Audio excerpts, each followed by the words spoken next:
Yaba mfowethu. Igama lami uphungalenja ne. Ngichaza kabanzi ngale video esabalele likaShembe. Kunabantu abangifonela manje bengithusela bengitshela bazongidubula bazoyenza ini ngami. Mina nginethemba lokuthi umuntu onogcobo likaNkuluNkulu angeke azayenze leyo nto leyo. Uhleze understand ukuthi isimo masinje kusuka kwenzakalani. Akekho ngazi South Africa ukuthi uphungalenja somahlaya. And nginethemba lokuthi makuukuthi ngempela uShembe uyinkosi. uShembe uyakwazi ukuthi uphungalenja uzomahlaya.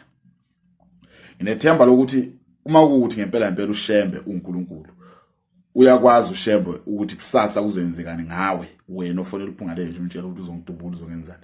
And mina akekho umuntu ozongidubula ethi ulwela uShembe. uShembe mawuthi uNkulunkulu uyakwazi ukuyilwela yena. Yebo lonto leyo. Laba abantu abangifonelayo labantu abangithuselayo bethi bazongidubula bekhuluma indaba zabe zingathi ishu. Ibona ngqo abantu abayizitha zikaShembe abafuna ukungcolisa igama lamaNazaretha because mina ngisomahlaya. Yebo lonto leyo. Futhi angiyisole ngalokho ukuthi mina ngisomahlaya because uNkulunkulu uyena oyenza abantu babe nengqondo ezingafani. Oyenza abantu babe ama characters afani. Yebo lonto leyo.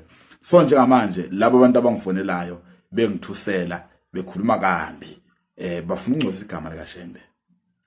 And mina angihlangene naleyo nto leyo. Yebo lonto leyo. Futhi akekho umuntu engimsabayo la. Mina ngiyazi ukuthi uShembe ubani. Kodwa angazi ukuthi uShembe ubani kuwe. Yebo lonto leyo. Angazi ukuthi ubudlelwano bakho buhamba bugcinephi wena noShembe. Engingakusho kubo bonke abantu abalandela uShembe ukuthi makuthi kuzwakale kambi suka namhlanje abakuthathe lokubazi ukuthi mina ngisomahlaya. Somahlaya akekho umuntu owambophela ukuthi wenza ihlanga. Ngisho ngenza ihlanga ngoRamaphosa. Ngihlezi ngenza ihlanga ngoRamaphosa akaze nangelilodi langa kunomuntu okhulumayo. Namanje ngiyaphila. Yebo lonto leyo. So labo abantu abangifonela bengithreatenisha abakhumbula ukuthi nami ngiyinsizwa ngicama ngimile. Yebo lonto leyo futhi angisabi lutho.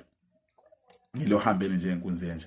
So into engayisho bafowethu ukuthi ningangithathi mina nilwe ngami kuShembe. Mina bengidlula ehlayeni.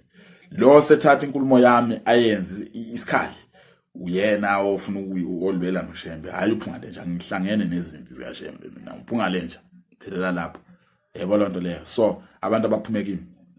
Yebo lonto. Futhi umuntu mengangithanda aqhubeka ngizonde kuye phambili. Yebo lonto leyo. uNkulunkulu akalwelwa ngezandla.